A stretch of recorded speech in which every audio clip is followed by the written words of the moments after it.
Vamos estar lendo um texto na palavra de Deus, na carta de Paulo aos Colossenses, capítulo de número 1.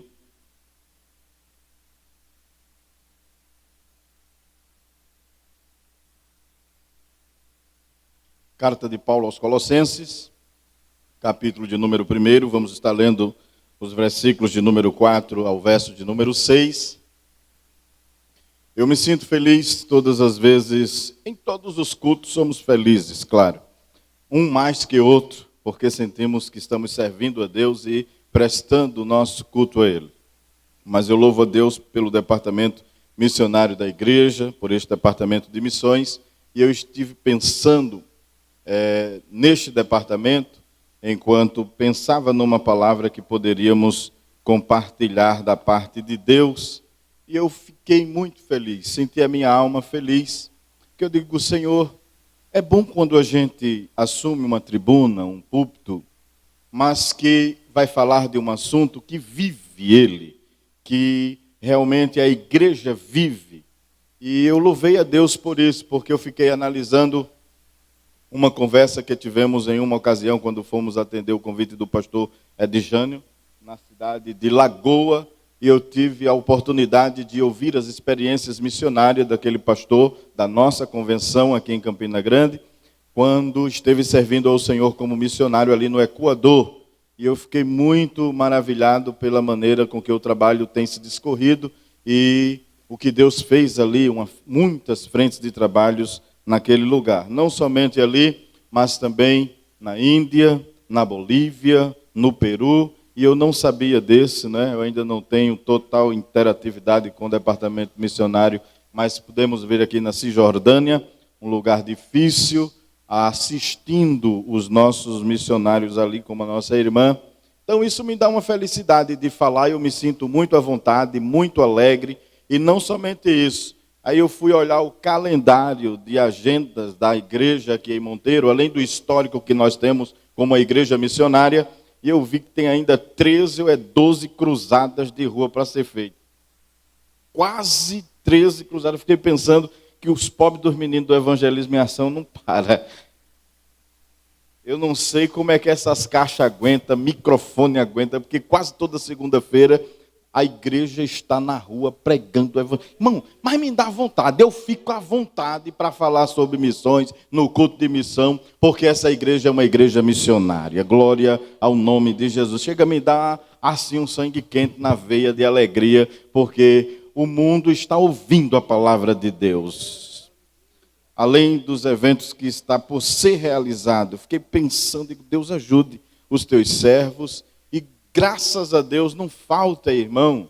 Nunca vi parar uma cruzada porque não tem um fone que queimou, não tem um microfone, não para, tem tudo, tem cadeira, tem tudo. Então, eu quero louvar a Deus pelo departamento missionário da igreja, nosso evangelista, nosso pastor, o evangelista Paulo Ayrton, o irmão Moreno e todos que estão envolvidos. O evangelismo em ação na pessoa do presbítero Wilson, também do auxiliar Túlio Conrado, esses irmãos que compõem esse departamento. Então, somos felizes pela atividade missionária da igreja. Sem contar com os missionários locais, eu estive conversando com o diácono Anailson, que está dando assistência ao trabalho ali em Minas, no sítio Minas, e ele parece que já tem mais 2 ou 3 pontos de pregação para aquelas bandas lá. O missionário da igreja local aqui, eu conheci ele aqui limpando o templo, ajudando aqui o pastor, mas Deus soprou o vento, conforme João 3:8, o vento sopra onde quer, ouve a sua voz. E assim é todo aquele que é nascido do Espírito. Não sabe para onde vem, nem onde vai. Ele pensava numa mudança e nessa mudança está lá fazendo o trabalho do Senhor Jesus, num lugar que quase ninguém vai. E quando ele esteve lá com a irmã Wanda,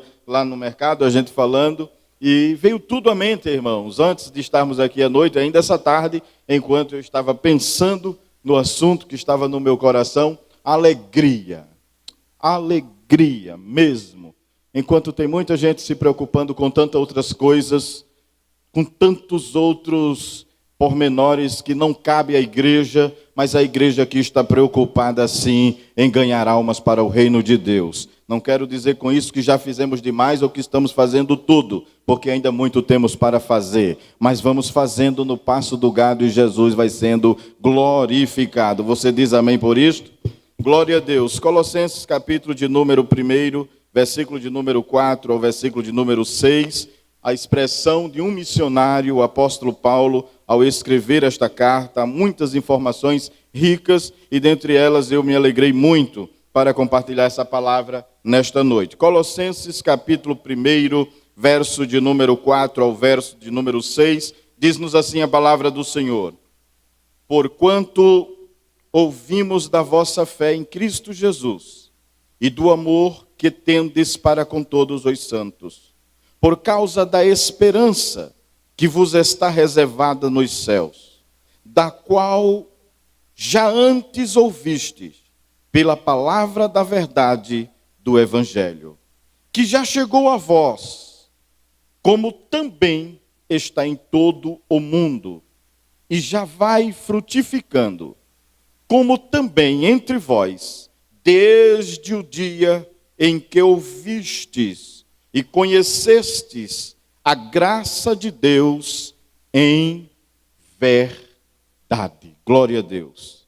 Muito bem, meus irmãos, não vamos trazer pormenores sobre a questão da carta, do lugar em si, mas eu gostaria de aplicar nesta noite aqui a sublimidade da visão missionária. Esse é o tema que queremos abordar. A sublimidade. Quando lemos o livro de Colossenses, a carta de Colossenses, nós vemos aqui a supremacia de Cristo, a sublimidade de Cristo neste livro, nesta carta. Então, aplicada a esta mesma visão sobre a supremacia de Cristo, a sublimidade de Cristo, atribuiremos então na visão missionária, a sublimidade da visão missionária. E esta visão missionária, ela tem alguns pormenores importantes. Eu gostaria de aplicá-la no âmbito geral. A visão, a sublimidade missionária numa visão geral. O tema é a sublimidade da obra missionária. Mas nós estaremos falando da visão geral desta sublime tarefa, desta sublime missão. E é interessante nós observarmos que a primeira visão em âmbito geral, numa plenitude geral, olhando uma só visão, não estamos falando de visão local, não estamos falando de visão transcultural, estamos falando de uma visão geral. Então, olhando pelo globo desta visão, nós entendemos que ela não pode ser um outro padrão, ou ter um outro padrão, senão cristocêntrica. A primeira visão missionária, a sublimidade desta visão, não está unicamente no movimento humano, mas sim concentrada em Cristo. Se não for uma visão cristocêntrica, ela falha, ela para e ela é detida. Então a sublimidade desta tarefa é a princípio vista dentro desta ótica, uma visão cristocêntrica. Por quê? Porque esta tarefa missionária, ela foi entregue através de Cristo, por Cristo e para Cristo, e concentra-se nele. Ele é o centro disto, e Paulo deixa claro isto aqui na carta aos Colossenses, no capítulo 1, versículo de número 13, ele diz que ele é o rei da obra missionária. Jesus é o rei, nos transportou do reino das trevas para o reino do Filho do seu amor. Ele está dizendo que ele é o rei dessa missão. Pense num rei que sabe fazer essa missão. Ele domina essa área. E Cristo domina em todos os âmbitos. Ele não tem dificuldade. Ele faz essa obra no seu período de pelo menos 3 anos e meio de maneira intensa. E pense num rei excelente, irmão. Ele fazia de jumento, fazia a pé. Se tivesse bicicleta, ele fazia de bicicleta. Mas como não tinha, ele ia de barco. Quando não ia de barco, ele ia de noite, subindo, descendo montanha. Pense num rei que não tinha dificuldade. Então ele é o rei. É um reino espiritual tão abrangente que ele disse, eu vou estender esse reino de forma missionária. Então ele é um rei missionário.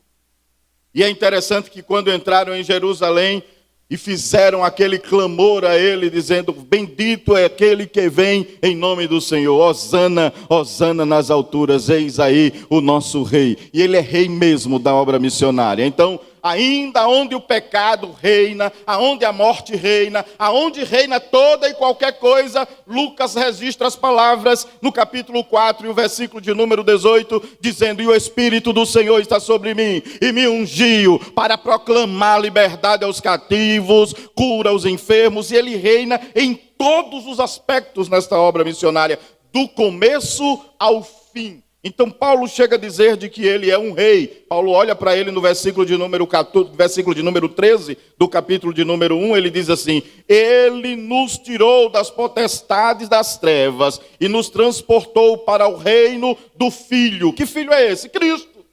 O Filho é Cristo, o Rei é Ele, e Ele é o Rei que domina, e propriamente foi chamado para isso, porque Isaías diz: um menino vos nasceu, um filho se nos deu, e o principado estava sobre os seus ombros. Ele é maravilhoso, conselheiro, príncipe da paz, pai da eternidade, Deus forte, e os atributos são os diversificados. Então nós observamos de que Ele é o Rei. Na visão de Paulo, ele olha e diz: mas Ele não é somente um Rei. A visão missionária cristocêntrica, ela não tira Cristo de foco. Cristo é o foco. Ele é a lanterna que vai na frente. Como diz o Salmo 119 e o verso 105. Lâmpada para os meus pés, luz de pequeno alcance. E luz para o meu caminho, farol alto, lá na frente. E Jesus disse: eu sou a luz do mundo. E quem me segue não anda em treva. Ele reina, Ele é rei. E a obra missionária, ela reina. Sabia disso, irmão? Ela reina na simplicidade, ela reina na pobreza. Num cenário como este, Deus está reinando, e é o reino de Deus sendo ministrado através da obra missionária, e atribuímos a glória e a honra a Cristo Jesus, que é Rei dos reis e o missionário por excelência. Eu não posso tirar o foco, porque Ele é o Rei dessa missão, Ele nos entregou. Paulo diz que além de ser Rei, Ele é um Rei que veio redimir. No mesmo livro de Colossenses, na carta aos Colossenses, no capítulo de número 1, veja no versículo de número 14, o apóstolo Paulo diz que ele veio para redimir. Aí diz assim: em quem temos a redenção pelo seu sangue. Ele não deu sangue de ninguém. O valor desta obra missionária não está dependendo do seu resultado de quem quer que seja, depende unicamente dele. Pedro disse: foste comprado não com ouro, nem com prata. Se lembra do período de escravatura? As pessoas compravam e pagavam caro pelos escravos, mas Jesus, ele tem grandiosamente, por amor, ele disse: eu vou comprar todos os homens da terra, todos que quiserem vir para o meu reino, eu vou comprar. E saiu comprando. Aleluia. E ele tinha uma moeda, não tinha, olha irmão, ele é o dono do ouro, o dono da prata, mas ele disse: o ser humano não pode ser comprado com nada dessa esfera secular. Ele olhou para o céu e disse: nem as riquezas aqui dentro, o ouro, a joia, o cristal. Ele poderia pegar do cristal, do ouro, da esmeralda, os fundamentos da cidade de Jerusalém, as pedras mais preciosas, e dizer: eu vou levar essa bagagem todinha para lá e vou comprar o homem. Mas ele olhou e disse: assim não vou nada, eu vou liso, batendo, porque eu vou dar a minha vida, o meu sangue. E Pedro disse: não foi com ouro nem prata, mas com o precioso sangue de Cristo. Oh, que grande amor é este, irmão! Você tem preço de sangue, e o sangue do Cordeiro. E Paulo olhou e disse: irmãos, foste comprado por bom preço. E a cédula que era contra nós, Paulo disse que ele pagou a conta, porque fomos comprados com preço de sangue. A visão missionária precisa ser cristocêntrica. Eu tenho que olhar no âmbito geral e dizer: Cristo é o rei dessa obra. Eu tenho que olhar e dizer: foi o sangue de Jesus que dentro deste reino nos dá a certeza e garantia de entrar nos céus. Apocalipse 22 e 14. Bem-aventurados que lavam a sua vestidura. Aonde, irmãos? No sangue do Cordeiro, porque terão direito à árvore da vida e adentrarão nos céus. Por onde? Pelas portas. Mas o que é que nos vai garantir a entrada lá? O sangue do Cordeiro de Deus. O sangue precioso. 1 João 1 e o verso 7, ele diz: se andarmos na luz, assim como ele na luz está, temos comunhão um com os outros, e o sangue de Jesus Cristo, seu Filho, nos purifica de todo pecado. Obra missionária sem o sangue de Jesus não é obra missionária. Eu tenho que olhar e pregar a Cristo. E quando nós não enfatizamos isto no âmbito do cristianismo, é um cristianismo apenas de passagem, sem efeito.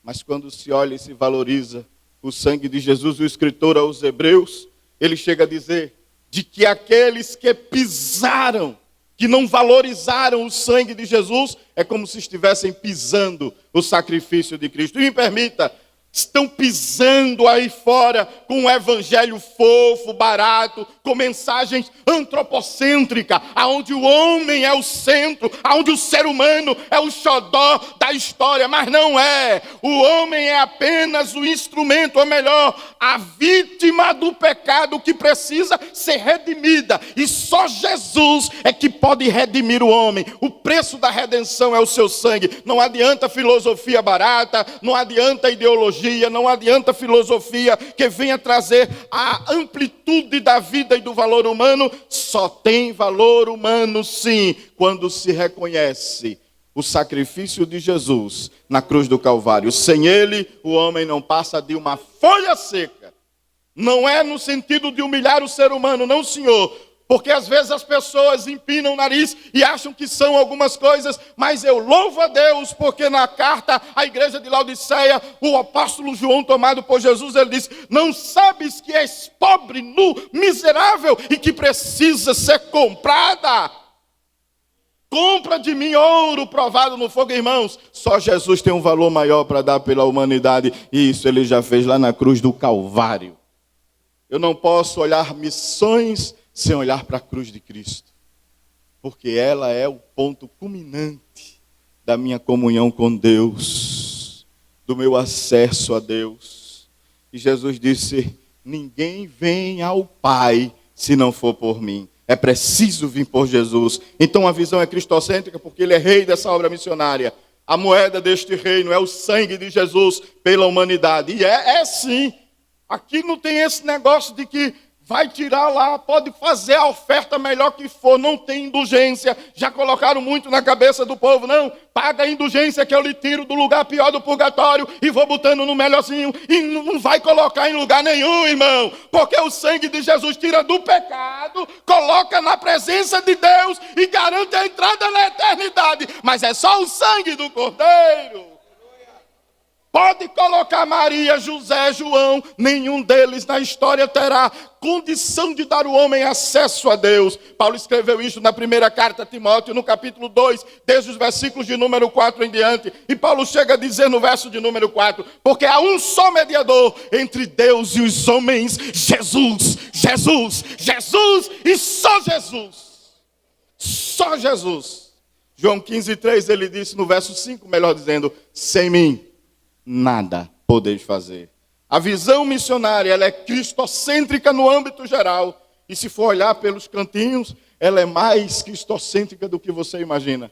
Porque Jesus está em tudo, em todo lugar. Todas as coisas foram criadas por ele. E propriamente Paulo chega a dizer aos Colossenses que coube a Deus, aprovou o Senhor de colocar todas as coisas nele. Deus disse: eu quero que tudo habite em você. E foi entregue a Jesus, irmão. E coisa boa, quando ele ressuscitou, Mateus 28, e o versículo de número 18, ele disse: todo poder, não é que ele não já tinha, mas é que como Cordeiro de Deus, e o rei dessa obra missionária, ele disse: todo poder foi me dado no céu e na terra. Então Jesus manda no céu, na terra, no mar, embaixo da terra. Oh, glória! Ele é o Senhor desta obra missionária, irmão. E é por isso que ninguém para ela. Já pensou nisso? É gente morrendo por ela. Já viu a história da igreja? Quantas pessoas morreram? É porque esse reino é real. Essa obra é real. E sabe-se por quem está batalhando. Então logo nós observamos que ela é cristocêntrica. Ele é rei, ele é o Senhor que pode fazer a moeda do seu sangue uma moeda que salva o homem, que compra o homem. Mas não somente isso, Paulo chega a dizer que ele é o Deus invisível manifesto na criação. Capítulo 1, versos 15, 16 a 17, ele chega a dizer que todas as coisas, veja o versículo de número 15, diz assim a palavra de Deus: o qual é a imagem do Deus invisível.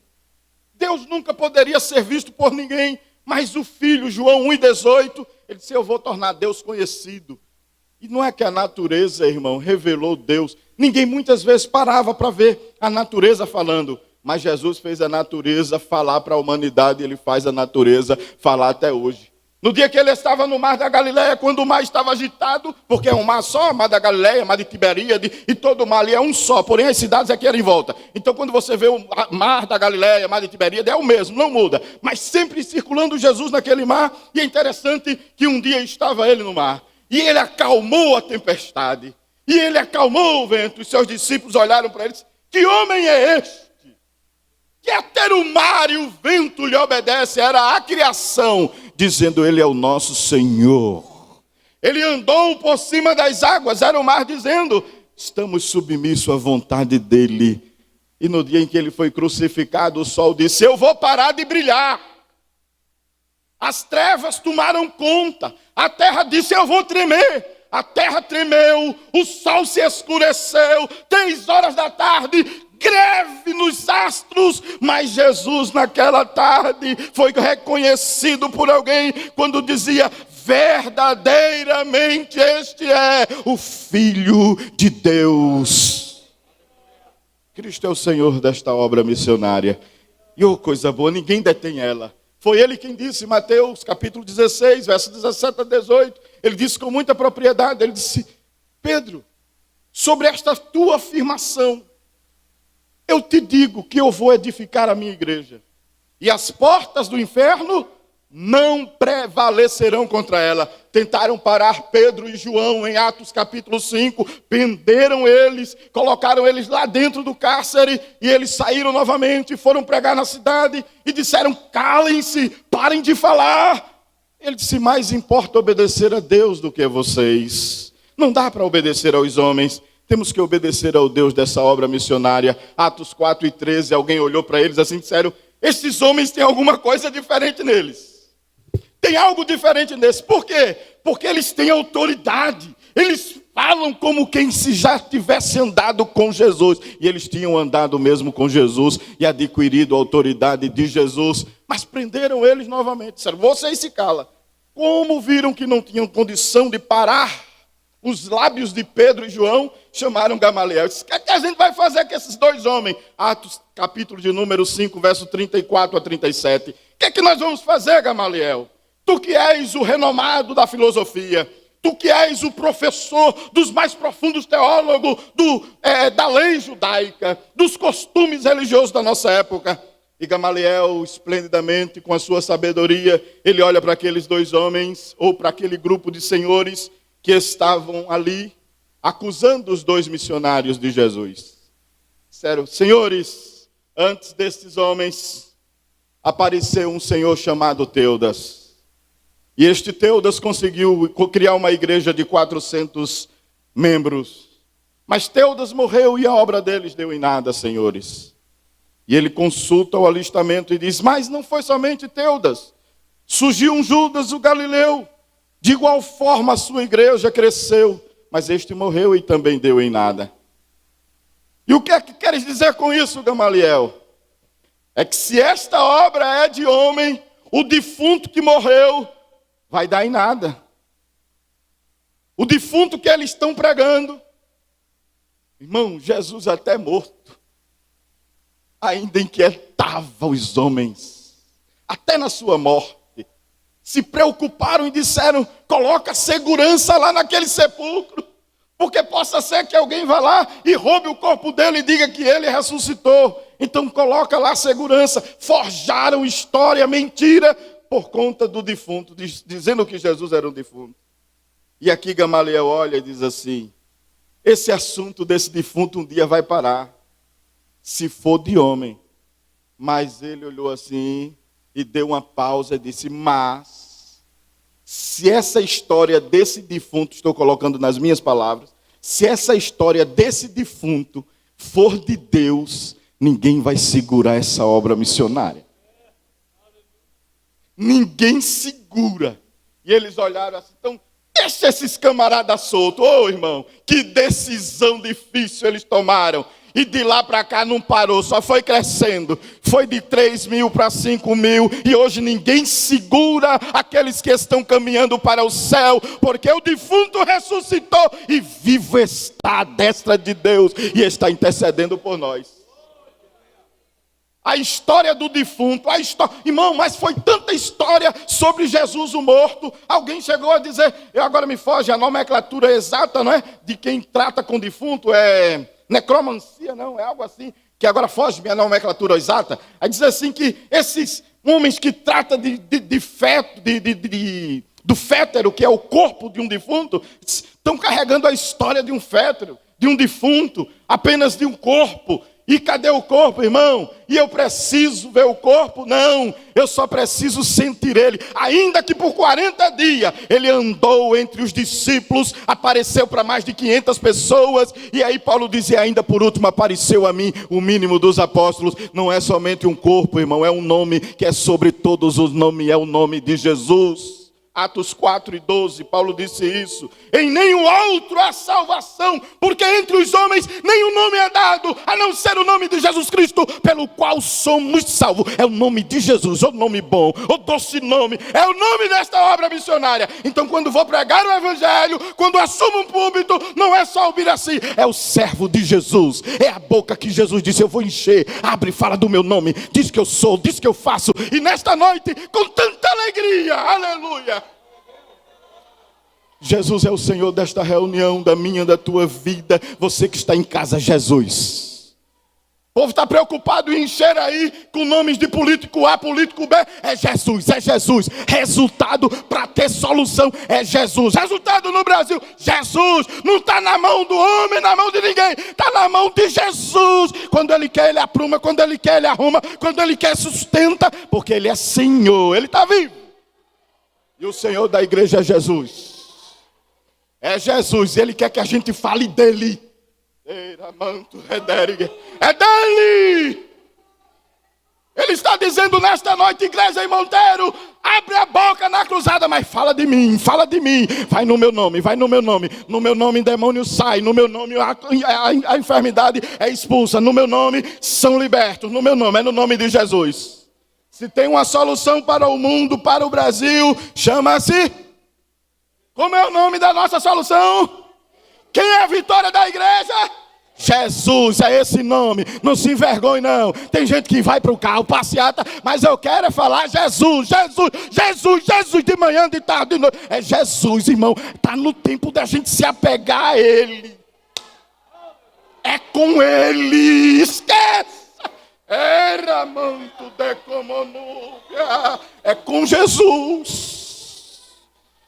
Oh, aleluia. Oh, Jesus maravilhoso. Aí tem gente que fica deixando de servir a Jesus, irmão, para ir servir.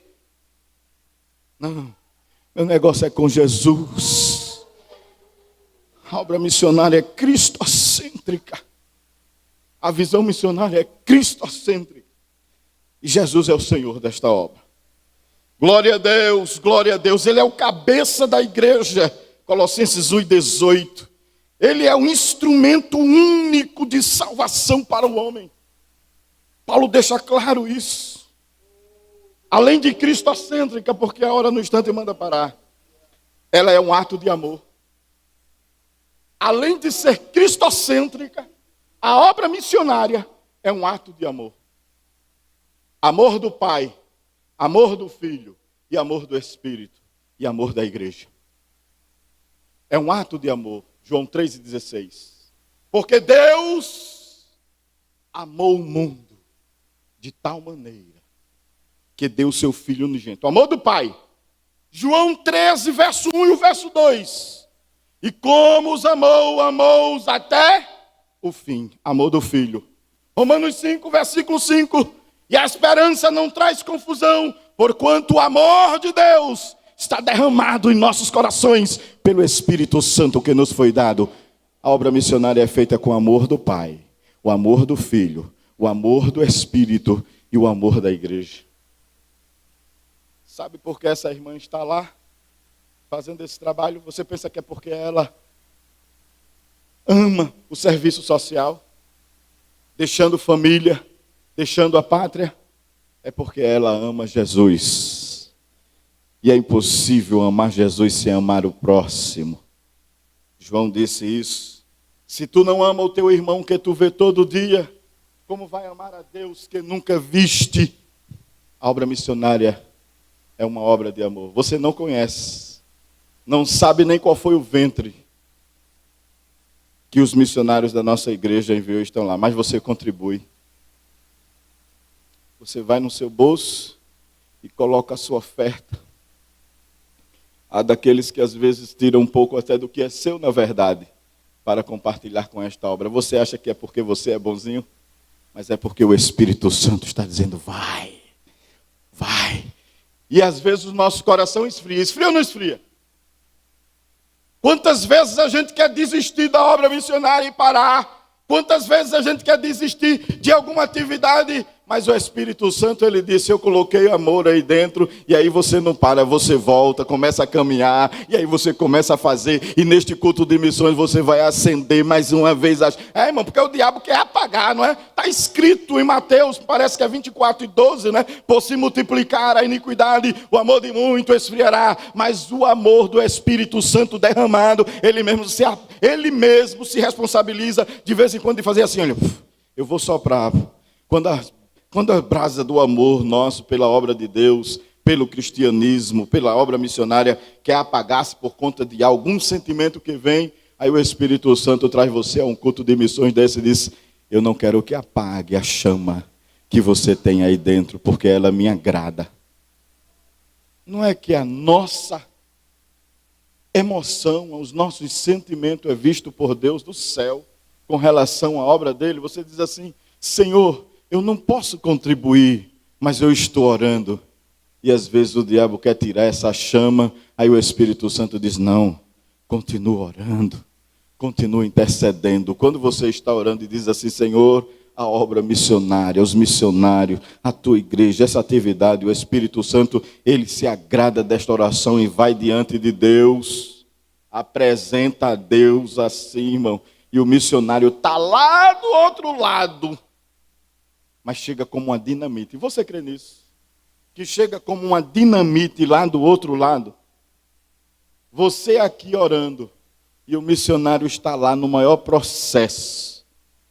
Mas Deus pega a sua oração e desfaz o ninho do diabo lá assim. Quem sabe era uma enfermidade no filho do missionário, da missionária. Quem sabe eram as portas se fechando lá. Mas o clamor, se lembra de Pedro preso? Quando a igreja disse, o missionário Pedro está preso. O que é que vamos fazer com esse missionário? Um já morreu. Aí a igreja disse, vamos orar. Enquanto a igreja estava orando por Pedro na casa da irmã Maria, mãe de João Marcos, os cárceres começaram a ser visitados por anjos. Eu creio que Deus envia anjo. Eu creio, porque eu já vi. O senhor já viu, irmão Biraci? Vi. E olha que eu não era nem um missionário, eu estava ajudando o missionário. Pastor Jadilson Lins, mandado por volta do ano de 2006 para Portugal. No ano de 2007, eu estava num trabalho logo no comecinho.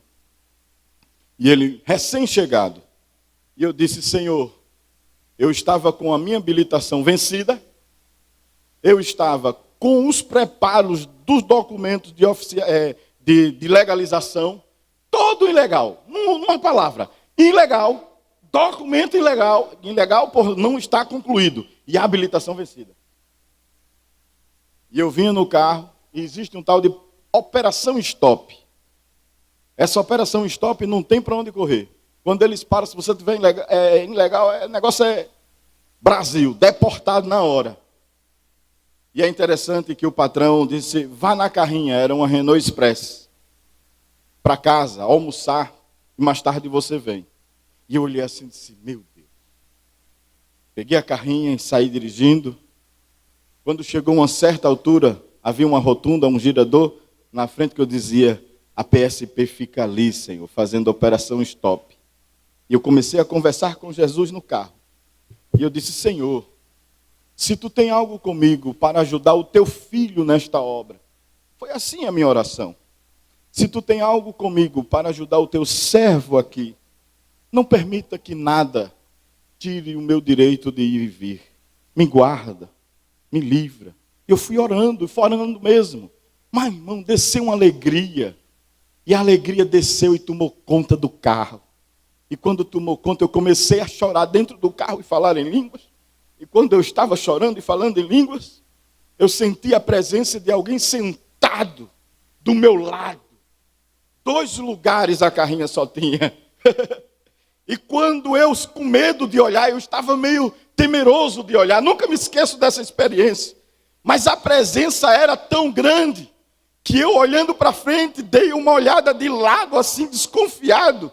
E quando olhei para ele, tomado por um olhar meigo, inconfundível, de uma presença que foi lá dentro da minha alma, ele riu no canto dos lábios e disse assim: eu sou aquele que cega os teus adversários.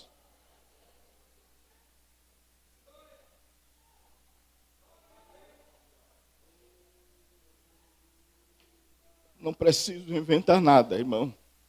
E tampouco é do meu perfil. Mas, pastor Abel, eu não andei 6 quilômetros depois do Salão das Testemunhas de Jeová, num bairro chamado Suzão. Hoje é o Pingo Doce, uma rede de supermercado. Antigamente era o Plus, e ainda nessa época era o Plus, Supermercado Plus. E eu, quando vi o girador do lado, após o giradouro, a rotunda que eles chamam, estava a PSP parada lá. PSP parada lá.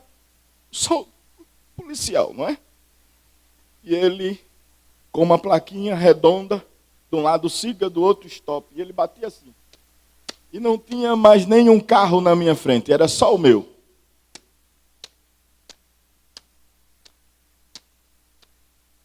Não podia parar, porque se eu parar e voltar, ele vai achar estranho e vai correr atrás de mim. Eu vou seguir, Jesus toma a minha frente. E chorando e se alegrando dentro do carro, não me pergunte, mas eu só vi ele depois que eu passei a rotunda, passei e olhei pelo retrovisor. Ele já estava lá atrás, do mesmo jeito. Não me pergunte por onde o carro foi, não me pergunte o que aconteceu, mas eu só sei de uma coisa: estou aqui para testemunhar de um fato que aconteceu. Então esta obra é real e Deus é o Senhor dela. Quando eu disse isso ao pastor Jadilson, ele batia no meu ombro e dizia: ô baixinho, tu vai me ajudar muito aqui ainda. E passei lá um bom tempo ajudando aquele homem de Deus. E o Senhor glorificou o seu nome, porque Ele ainda é o Senhor desta obra missionária. E Ele mandou o anjo lá tirar Pedro da prisão. A igreja estava... Então, quando você está orando aqui, você não sabe o que acontece lá. É tanto livramento, é tanta providência, é tanta provisão. Quando a igreja ora aqui, Romerito é abençoado lá, filho é livrado lá, os irmãos lá onde está o diácono Anaílson, e onde estiver o missionário local, transcultural, o Senhor está guardando e dizendo: eu sou o rei dessa obra missionária, eu amo os meus missionários. Ei, Monteiro, esta palavra nesta noite do Senhor para nós é: eu amo os missionários desta igreja. Você crê que há um amor de Deus muito grande aqui nesta noite, dizendo: eu amo, eu amo, eu amo, eu amo. Deus ama você que ora, que pensa em missões. Deus olha para você e Ele ama o esforço que você faz. Até dirigir um culto simples como esse, que parece ser simples, mas agrada a Deus. O coração de Deus está dilatado por almas nesta noite e dizendo a missionários aqui que eu preciso aquecer a cada dia o coração dele, o coração dela. Você é um missionário, você é uma missionária, e às vezes as tribulações da vida quer sufocar a chama, mas Jesus está dando uma soprada hoje. Você crê? Olha Deus soprando a chama. Sinta Deus soprando a chama missionária aqui nesta noite. Deus estará soprando as cinzas do teu altar hoje, aqui nesta noite.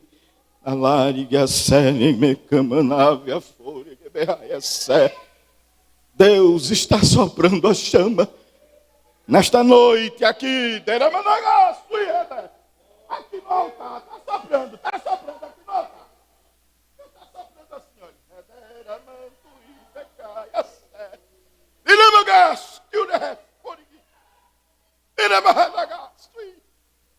Oh, glória a Deus. Oh, glória a Deus. Glória a Deus. Glória a Deus. Glória a Deus. Oh, glória a Deus. A minha alma se alegra nesta noite. Adananto deramanto de camantria seria.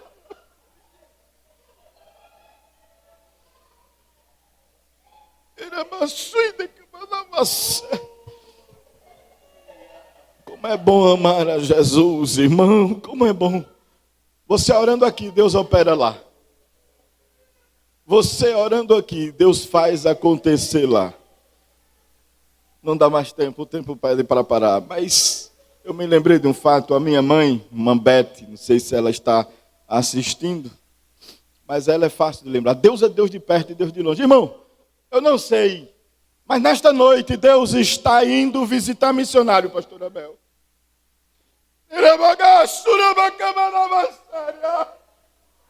Nesta noite eu não sei aonde está o problema na convenção com alguns dos nossos missionários, mas Deus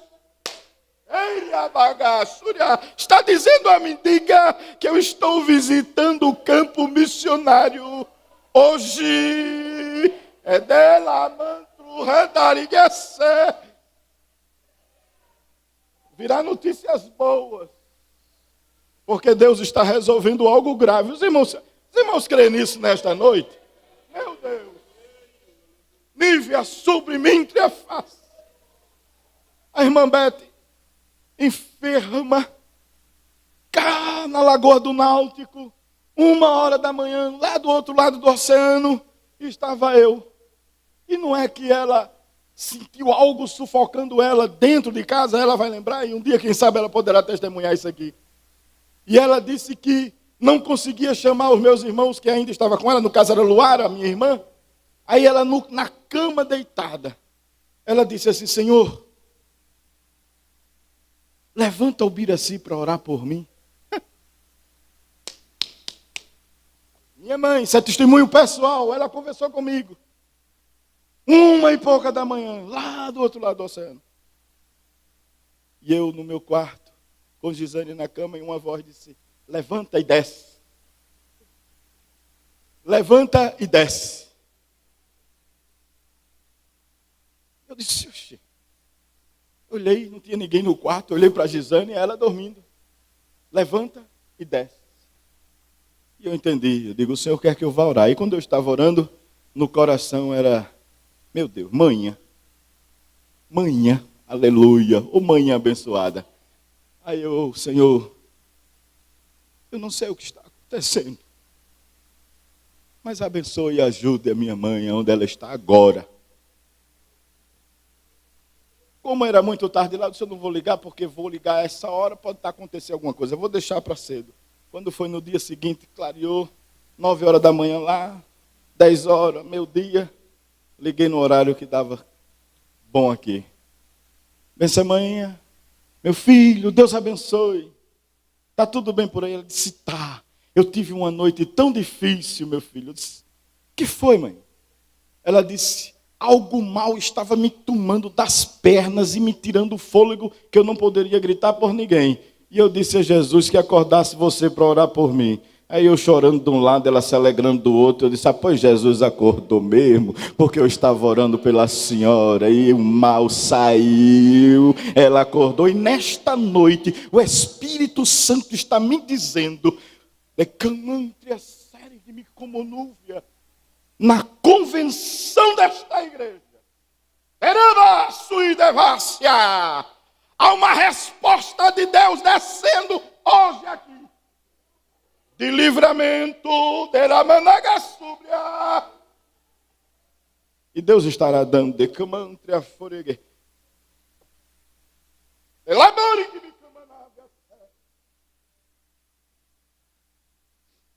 Deus, vou dizer o nome do missionário.